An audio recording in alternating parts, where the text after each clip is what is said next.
Hello, hello. How are we doing today? Oh my, okay. I don't know. Let's see. What do we have today? If I can get my headset on. Hello and happy New Year's Eve. Isn't that beautiful? Beautiful. Had a little bit of an issue with my headset earlier. So we are moving on with that. Hello. How are you? Happy New Year's Eve. So glad to be part of this beautiful oneness today. Oh, so much going on, and there is just so much to unpack today. Just allow the guidance to come to you today and listen and open up and be just amazing and the beautiful being that you are.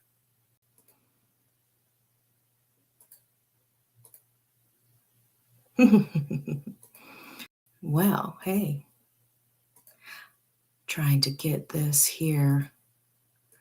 And my links to work were a little bit slow today with the getting ready for a storm in the way out back country. How are you? Hello. Good morning. What love? What love today?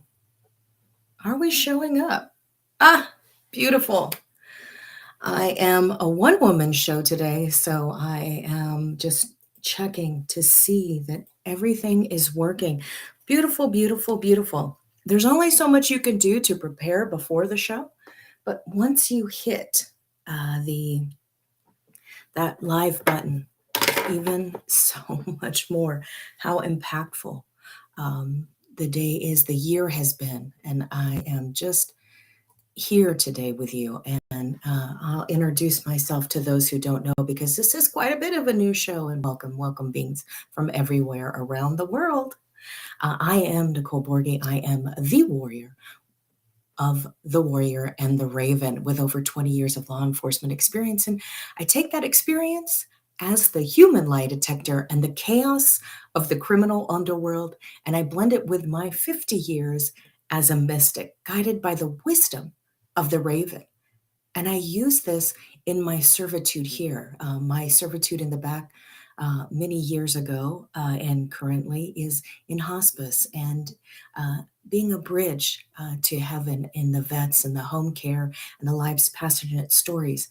My goal here and my mission is to help open up our lives, help open up our understanding of where we're at now. And so much is here with our being on oneness and being a host here. And many of you are absolutely open, which makes my job so much easier and my mission and my purpose here.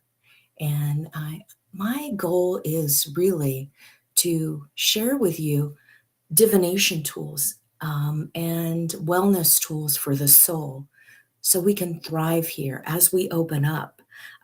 There has been so much in life with mental health and the concern on what do we do? How do we do it? How do we heal and how do we help? Well, we do that one person at a time. We do that with our own beings. And as we heal us, we heal others. And we come to this point of life where we need to choose to be and walk on earth, whether it's alone or with others. And who are we choosing to be with today? Right? So let's get into it. And then we're going to break in because you know what? It's New Year's and I have some readings that have come to me and definitely some just vibrant, vivacious messages for this new year. There's so much going on and there's so much that will be going on. And we're coming to a healing moment for the earth and for us. And how do we portray that? How do we allow that into our lives? And sharing these tools of divination, which help us through our day. Many of us have crystals. Many of us have, I have my crystals. I have my pendulums. You right? I have so many tools. Are we using those? And sometimes they can serve as a great distraction from that monkey mind and help us to refocus by sharing that. Our greatest divination tool is our temple, is our body. And how do we do that? We do that through alchemical change. And many times we forget what we know. We've forgotten what we've known, but we are learning now. And we are learning this together as a group, together in our spirit. And we can utilize these powerful tools to help us and to guide us and to create our daily rituals.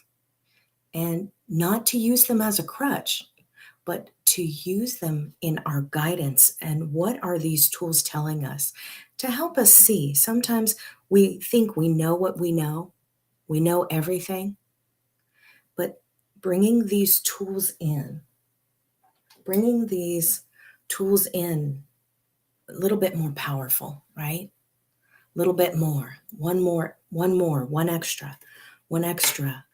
extra tool and one extra focus, and allowing that light to be guided within us. And so let's get to the news, because I like to do a little breakup, and I love to hear a little bit about what's going on in the world. Not crazy, but what's going on in the world today of paranormal, of us. What is new for us? What is good for us? Excuse me, my lips are a little bit dry. And what's going on in your world? There's crazy animal stories here.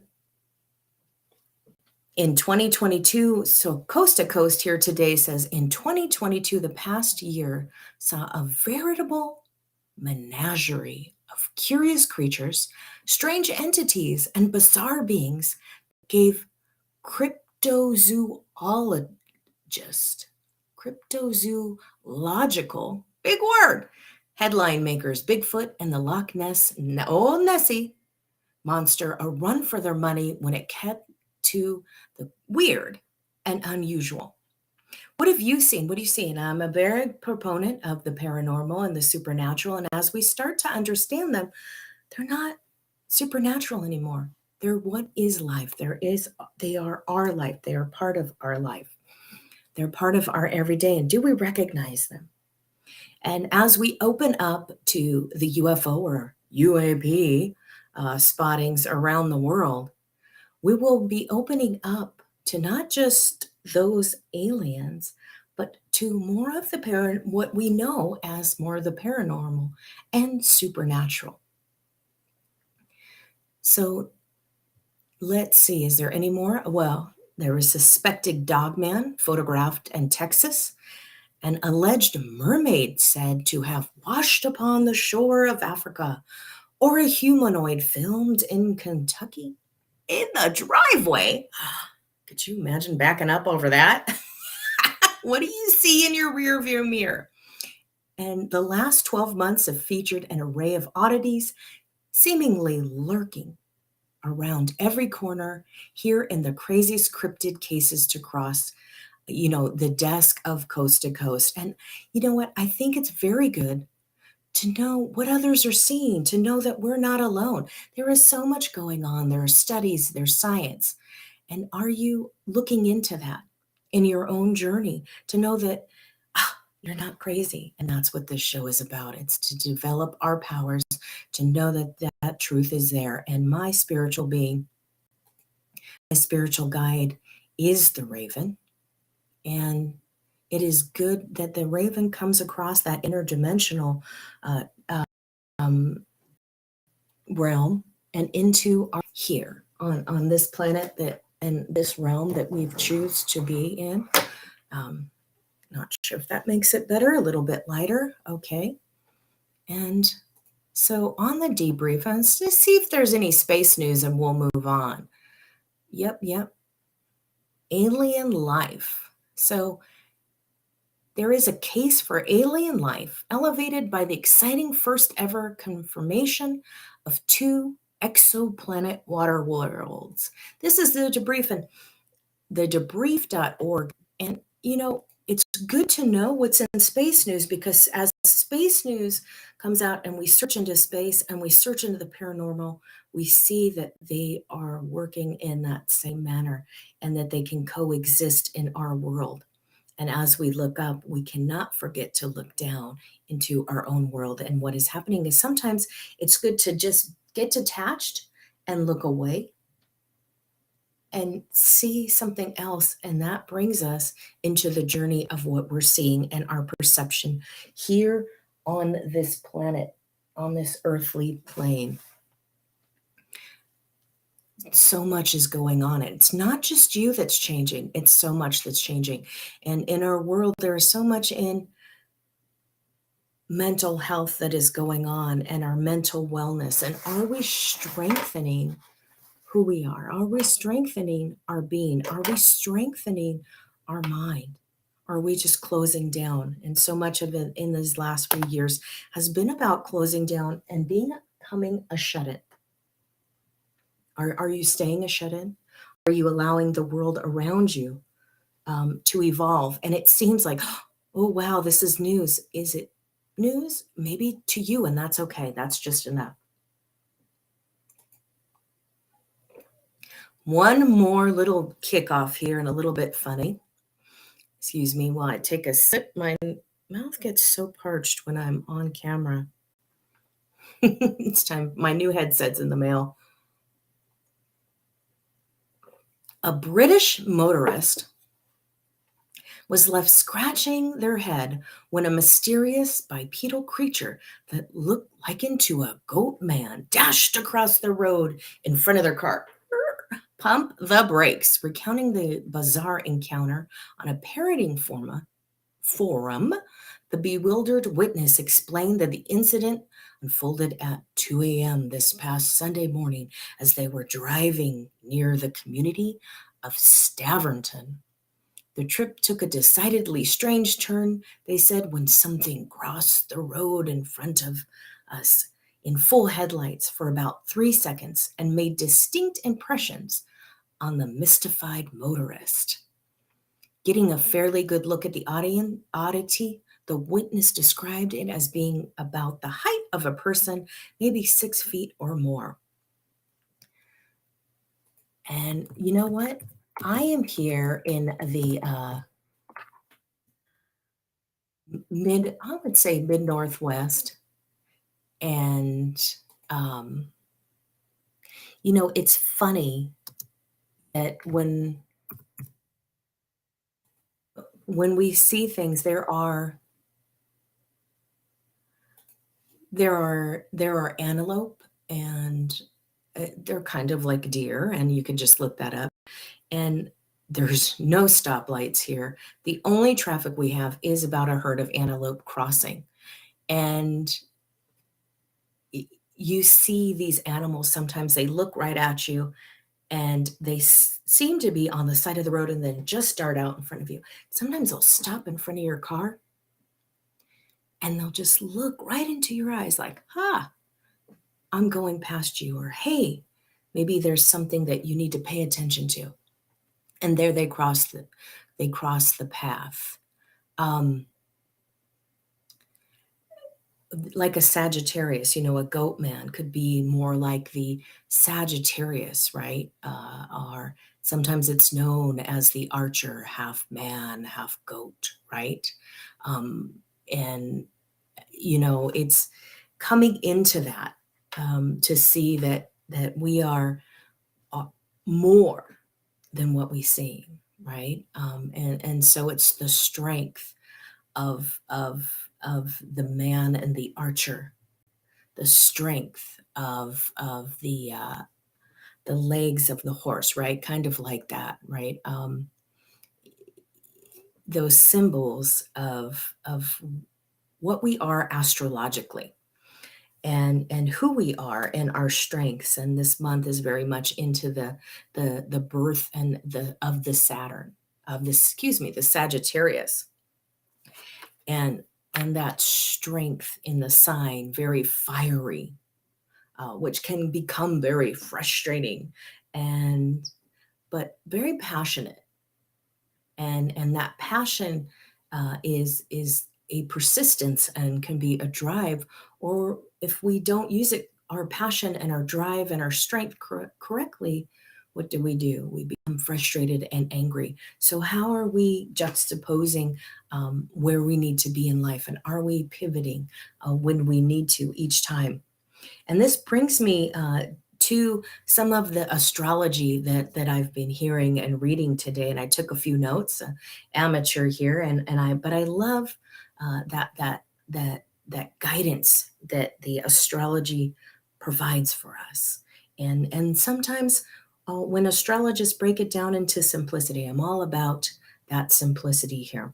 And in my notes today, there are 6 entire planets, 6 planets on the earth of Earth that are grounding.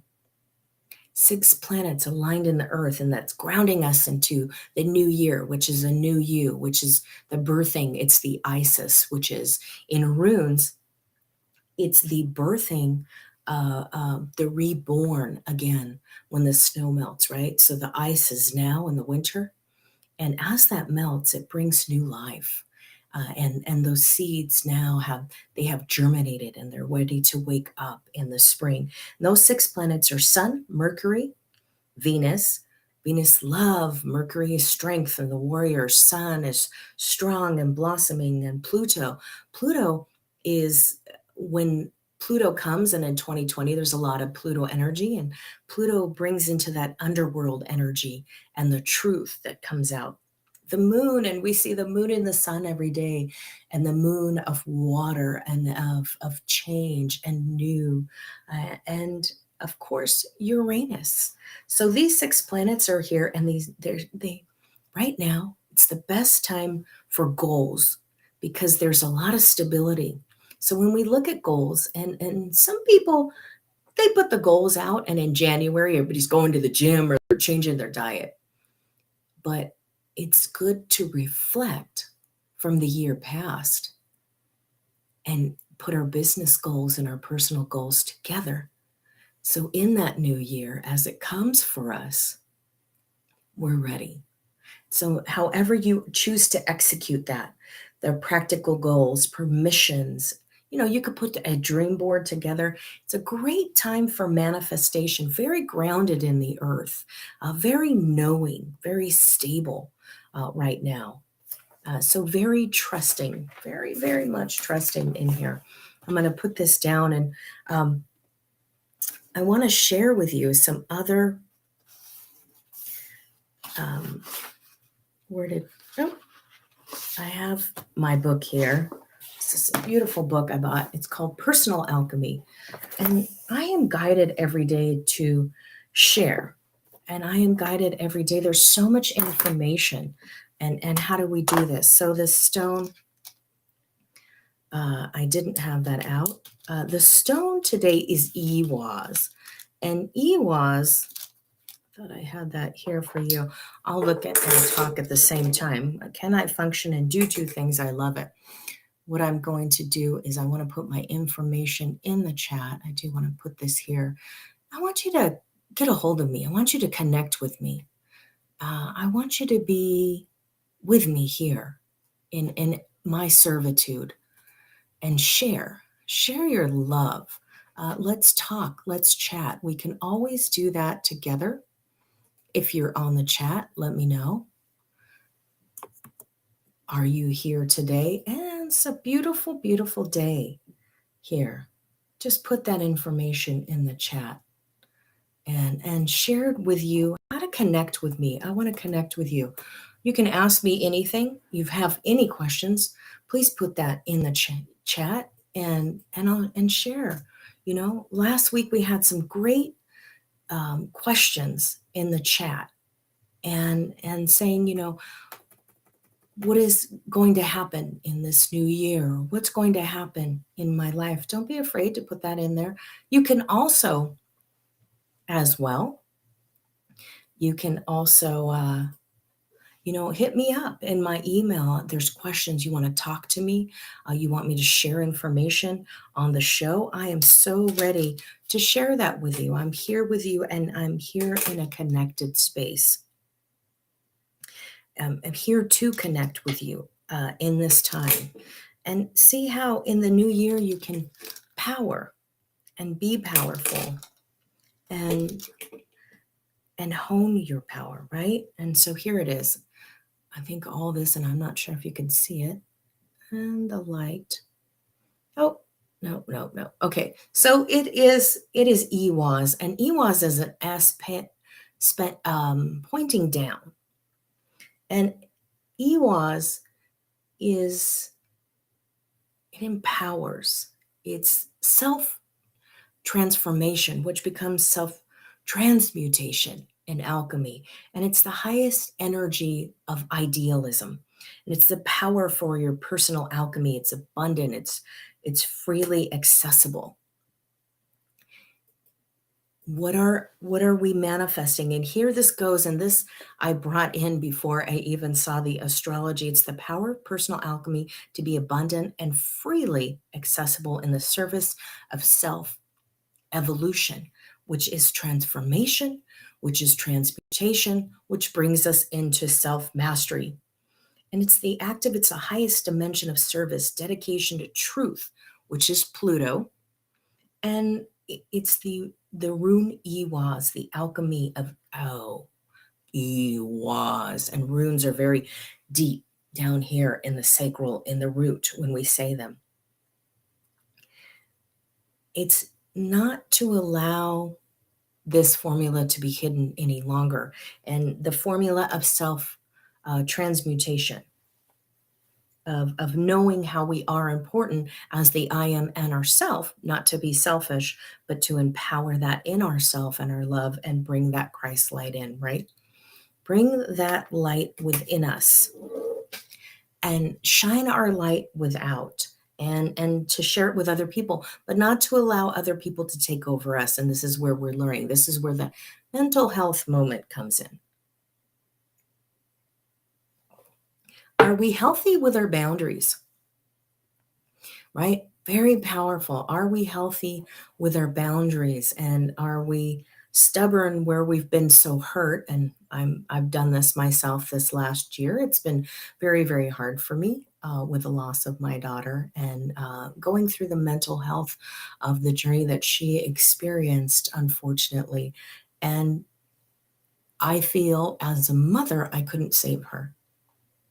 And that is very hard. And I went through my life to change, to be healed, to be healthier mentally, physically, emotionally. But my change, I thought, would reflect her change and help her transmutation, which she decided at some point not to do that any longer. She did not want to be involved in her healing. She thought there was going to be one magic pill, right? That pill, in one pill to make you grow taller, pill to make you grow shorter, right? Like Alice in Wonderland. There's never the one pill. It's many. And or you swallowing the red pill or the blue pill, which the truth or the injustice. And remember, an important part of this mental healing is, to not stay in our victim, to not stay in our survivor, where we're getting on to our soapbox and getting our bullhorn out and screaming at everybody that they need to understand. And sometimes when you're in pain, that happens, right? You want to scream and yell at everybody. That's what friends and family are for, are to express.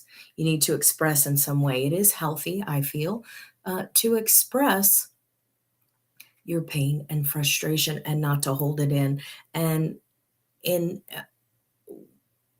many places and many circles that I was in, it was very bad, told many times it's very bad to express that. But yet, being in security and law enforcement, what did I see? I saw many people who felt they couldn't express their pain and anger, that became so frustrated they bottled it inside, or they were consistently in pain and anger. And we can't do that. Just the smile. That's nice if we're networking, but sometimes we have to express ourselves with our friends and family. Let them know that we're hurt, not to hurt them, not to physically, mentally, or emotionally, but to arise through that. And that was a very painful moment for me in this last year. And being part of that great resignation and getting out of that field totally, to say that I needed some help. I was asking for help and I couldn't get it. It's very painful for me. I had to leave and walk away from that life because I was reaching out through this crisis of my family. And I was not getting that help back. I was like, it's okay. Everything's going to be all right. It's not. And I am a truth sayer, a truth seeker, and I am very open and forthright. And when I say, hey, not doing good, that's exactly what I meant. And people around me, I felt, should have known that and noticed that. But they were in their own pain, and hurt people hurt people. And watching Shri and Kira, and they talk about partners in pain, and we stay with those partners, right? They're in pain. We want to stay in pain because we're in our comfort zone. Let's get out of that. And how do we do it? We do this through our readings and our understanding. And today, it's the card of the Hanged Man.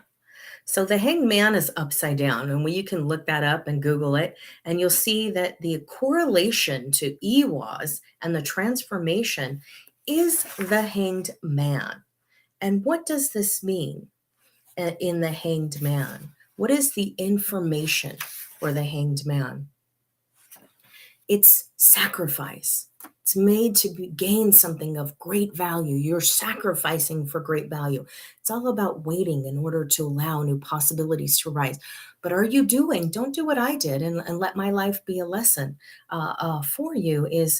I waited and I waited and I waited patiently, impatiently for that new possibility to kind of knock at my door and say, hello, Nicole, come on out. And I couldn't see it because I was in so much pain. It's the vulnerability and the selflessness to new perspectives. So when you're the Hanged Man, it doesn't mean to allow. There's two parts of this. You can see a hanged man, and it seems that man is upside down and someone else has dragged him across the ground and thrown the hanged man up in the noose, or the hanged man up on the cross. And are you allowing someone else to do that to you? Are you allowing that, or is it in selflessness? So it's time to reevaluate that. And on here, on these cards, there's an Ankh, north, south, east, and west. It's the key to our life, the key to our transmutation. It's the sunrise at the bottom of this as well. There's a sun on this card in the Hangman. It's willingness to adapt. Sometimes we feel upside down in yogi poses, that, or when you're doing sit-ups or working at the gym, we hang upside down to allow our body to readjust, to allow all the fluids in our back to flow back up our spine into our head, right? And to rejuvenate ourselves, because we are always upright, and sometimes it's good to hang down. And in yoga, it's in that pose as well. Are you allowing those fluids to come back to you? And so it's how you look at your life. It's the perspective of where you're at. You can feel that you're the hanged man, that somebody else has hung you, or you can feel that you're the hanged man because you're allowing those fluids and the rejuvenation. And are you adapting to new circumstances? That is okay as well, to take the adaptation to the new life and the new love. The transmutation and the freedom. We have to do hard things. If we're looking for a handout all the time, someone else will take control of our life and hang us. If we're doing this all the time, are we waiting for someone else to tell us what to do, when to do it, and how to do it? And you see that in the political realm. We won't get too deep into that. But some of that conspiracy is that we have tuned out and we've dropped out so much that we are allowing others to take over our life. And now they're dragging us through the courtyard for public persecution, so others can watch us and saying that we were a horrible person and then hanging us. Are we allowing that? So there are some hard things. On the good perspective, are we taking control of it? So where are we at in life? And I have seen many, many times in from a law enforcement perspective, that so many times there are people you can tell by the circumstance or the situation through the investigation that these people allowed others to take control. And it's poor me, I'm the victim. Poor me, I'm the victim. Are you victimizing yourself? Well, how did you get here? Were you a leader, or did you allow somebody else to take control of your life? You came to the club. You came with your friends. You selected those people knowing that they weren't going to take care of you if you had one too many drinks, knowing that your girls or your tribe don't normally watch out for you. You didn't have a safe word or a safe place to go. You just went with your girls. Did you know them? Do you really like them? Do you trust them? Are they really good friends? So when the chips have fallen and that something had happened to certain people, at the end through the investigation, when we find out, was there really a crime? Or is the person really kicking and screaming? You know, when people drink so much and they just are so trashed that they have no more self-control, that they can't control and take care of themselves, no longer care for themselves, and nobody's there to care for them. There's no one to blame at that moment. We want to help you. We want to save you. But there's no one to blame in that moment. Nobody forced that upon you. You made a decision. And that's very much in these times. At any time, it's a harsh way to see that, but at any time, are we watching the decisions that we make in our environment? That's part of leadership, self-leadership. Are we watching what's happening in our environment, the people that we're with? How do they react to us on a normal day? So how would they react with alcohol and maybe a little Las Vegas and a party and overwhelm? So much going on, so much going on. And we see that all the time on these reality shows that people put themselves in just crazy, weird circumstances and places, and that they want to look at someone else and blame them. But you have to have control, because when you relinquish control at any time, whether it's alcohol or in the situation you're in at home, when you release 100% control at any time, you have to be responsible that you allowed that choice to happen. And now people will think that they can take control over their lives. And that's what's happened in these last few years. When you think, oh, this person's going to save me, or this government's going to save me, or this millionaire's going to, or this corporation's going to save me, are you saving yourself? Are you just giving it over? You want to be autonomous. You want to be that own person. Be your own person. Don't be the pain of the hangman. And the gallows from which he is suspended on this, the position of the legs, and it forms a bit of a cross here. He's seeming the martyr, the tree of sacrifice, the living wood, the face expressions, the deep entrancement, but he's not suffering. And it suggests life in suspension, but life and not death. And we look at that. Are they living a good life? And is this life that someone is choosing? It's falsely the card of martyrdom, the card of prudence, and the card of great work. It's the card of duty. It is not vanity. It's the divine universe. He's fully in control. He who can understand a higher nature, it's embedded in the symbolism, the awakening and the rebirth and the resurrection. So there's so much more to unpack in this card. And, it's the card of 12. And the angel of Gabriel. It correlates with Mondays, and on Mondays, Uriel, Uriel,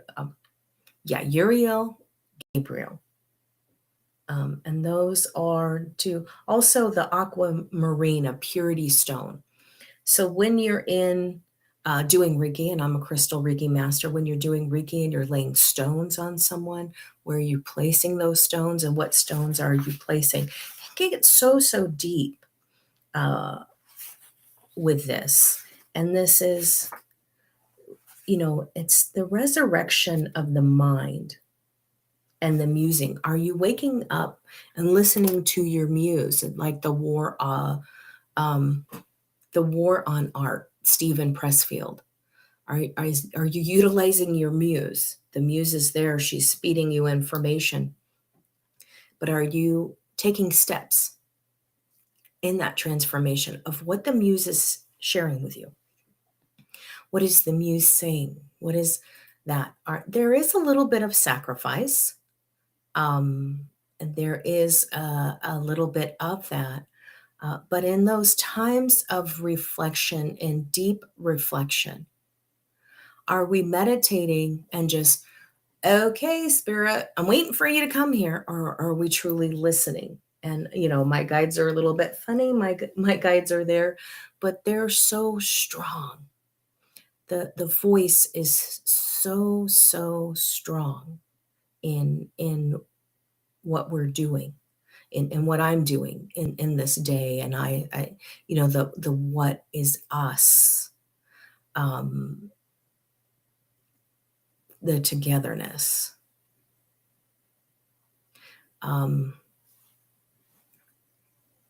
and the strength. So there's some blue in here, and I wanted to go over the notes on here. The communication, there's a blue, it's a blue sun, that blue shine behind us, which is communication, peace, and self-reflection. Trust, melancholy, judgment, criticism are important.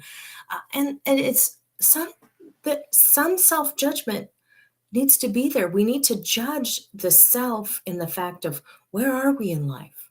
Are we following the path? I need to know, I need to see, I need to judge that. And this is so great for the new year. What are we bringing in to our life?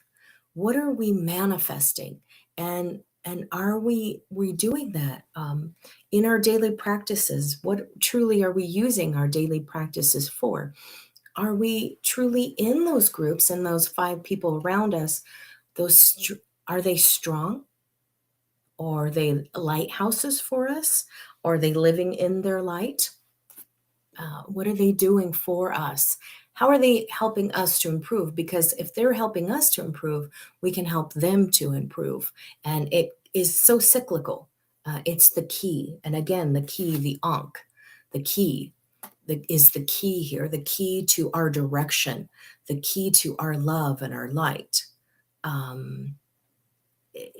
The key to us, the key to what is coming now. And of course, again, it's winter, so there's isolation, there's separation, and there's growth in this season of completion. So it's the rune of it's it is that rune stone is water. It's ice, right? What is that interpretation? I'm just going to take a quick second to check on here, see if anything is come up. Love to hear you. Last week, and we had a beautiful response. And again, let me know. Reach out to me. Let me know what you're feeling. Ask me anything. What is this purpose for today? What is my path?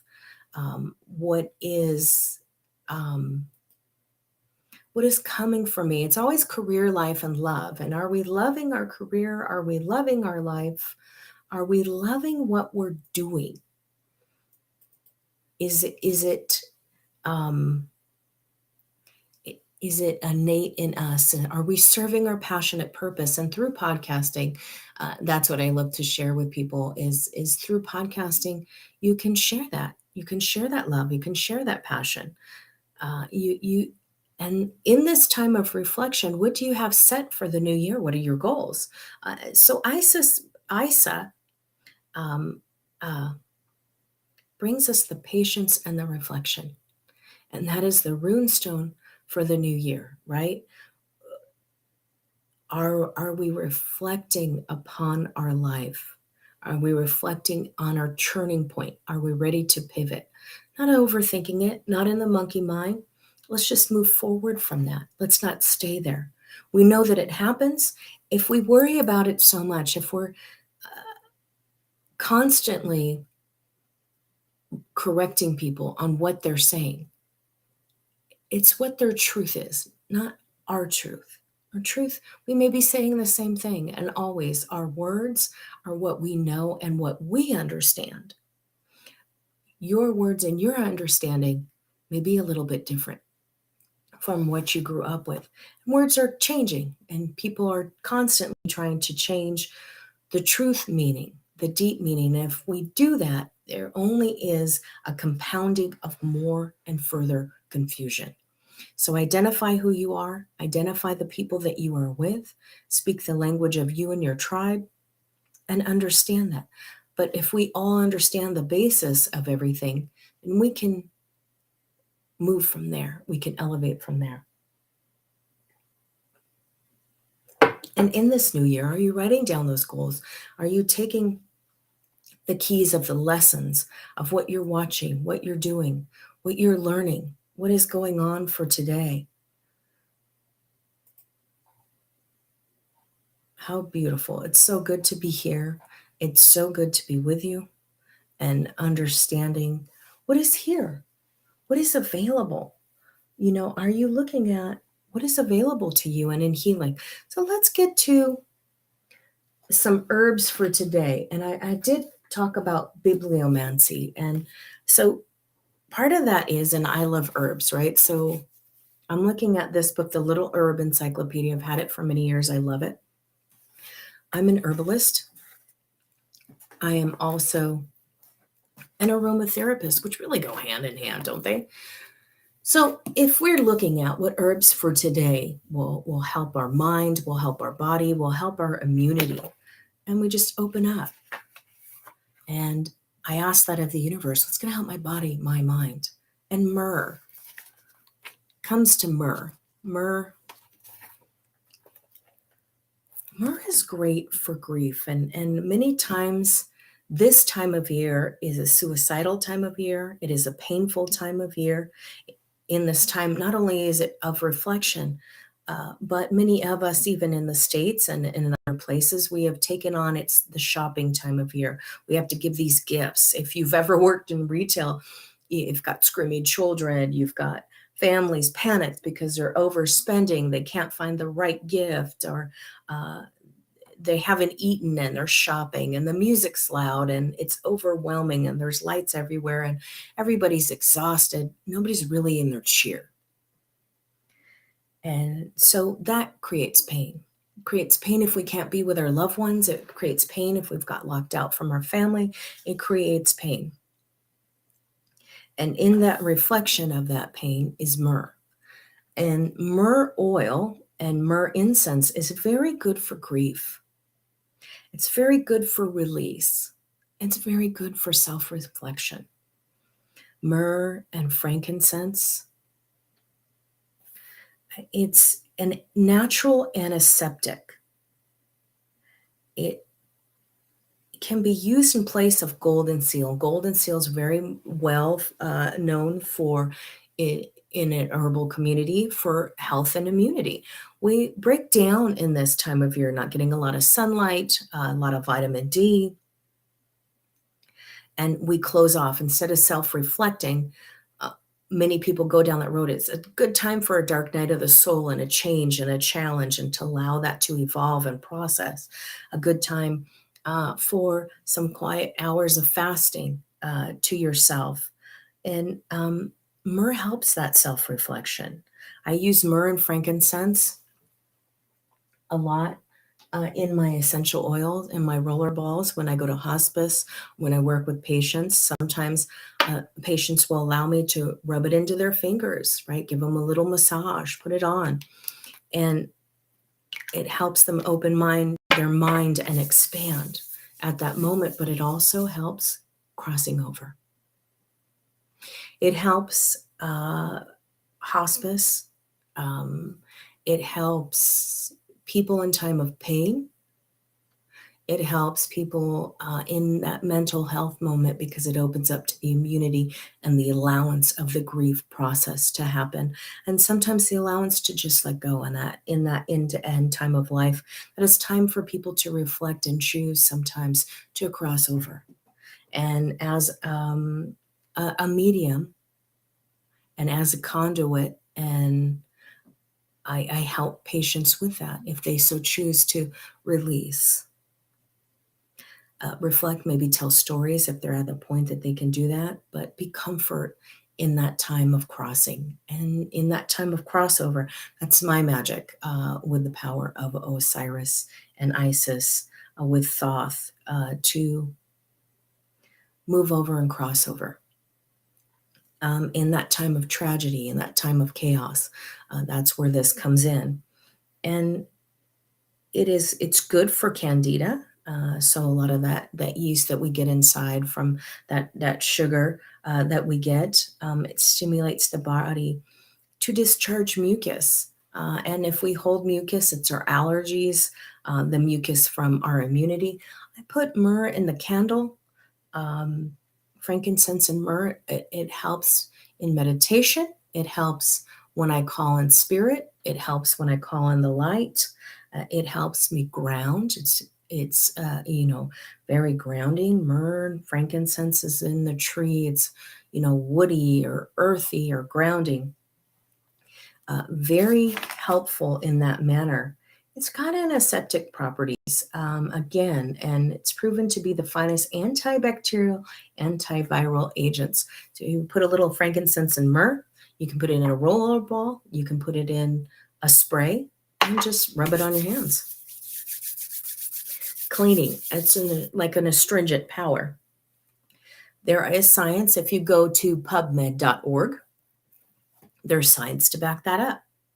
But in bibliomancy, we open up the book, ask the question, open up the book, and we are given a beautiful answer. Let's look at this one. Anything else my body's telling me? Your body's telling you, love yourself. Lisa Burbo? I'm not sure. I'm sorry if I'm mispronouncing your name. But what does this book tell us? Oh, okay. Let's see. What is a spiritual block?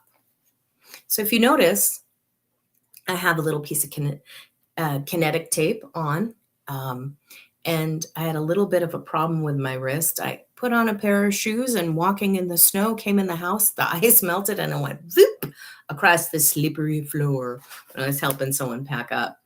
And that's okay because I'm healing and taking care of myself. And so I like to relax my hand. A kinetic tape helps you relax when you're working out. And when I was working out, I had the tape on so I can stretch my hand a little bit in yoga, put my hand down on the floor.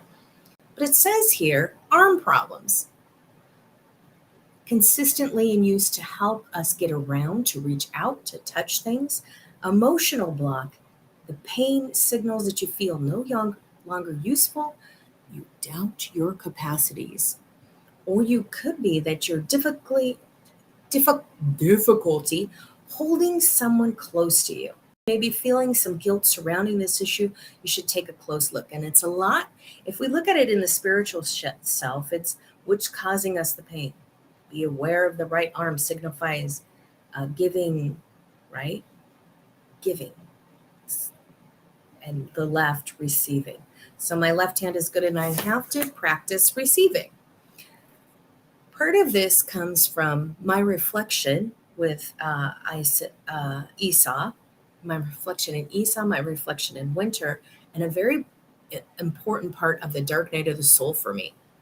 It's a journey in my new year and my new me or my new you in my healing, to say that I need to be able to use this gift of my left hand and I need to receive.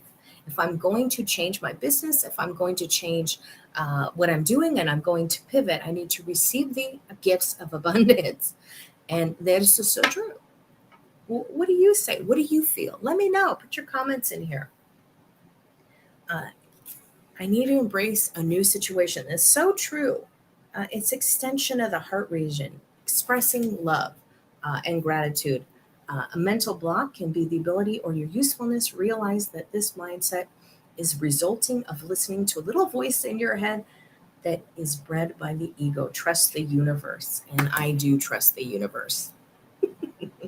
You see, so the fun in the bibliomancy is reading, asking the question, reading the book, and that's how these are another divinity tool. I used the divinity tool of the runes today. I used the divinity tool of bibliomancy. And in my conscious meditation, I used this book came up.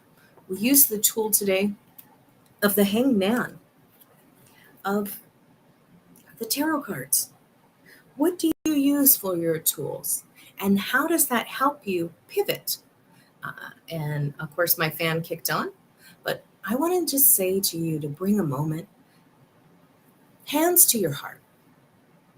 And just the blessing is today of the ability to, in this year, in self-reflection and self-love, and to go through the journey of the dark night of the soul. And if you're in a mental moment, to ask for help, use the power of myrrh, use the power of your divination tools, or reach out. And I'm here for you. I want you to know, and in this new year, it's a successful new year and a wonderful 2023. And may you live in your passionate purpose. And may that bring abundance in profit, in love, in friends. So passion, purpose, and profit for the new year. How beautiful is that? Abundance, live in luxury, live your life, enjoy your life. We are meant to have beautiful things. And so for this, I wish upon you, I share upon you, and sprinkle a little magic into your new life. And when we stay connected and stay friends, reach out to me. I want to know about you. I put more of this into my newsletter. If you'd like to know, I shared my book with you today. It is the Ritual Journal for Creative Humans. And it's a little journal for fun to get into your creativity, to spark your solar plexus. And Oneness, I'm so glad to be here with you. Oneness Talk Radio. Beautiful people. Beautiful day. Get dressed up, be vibrant, be with your friends, and celebrate this day. Celebrate what's coming to you. Celebrate everything that this world, this planet, and the divine, and may you be in transmutation, and may you be that spirit and reach that gold in your alchemy.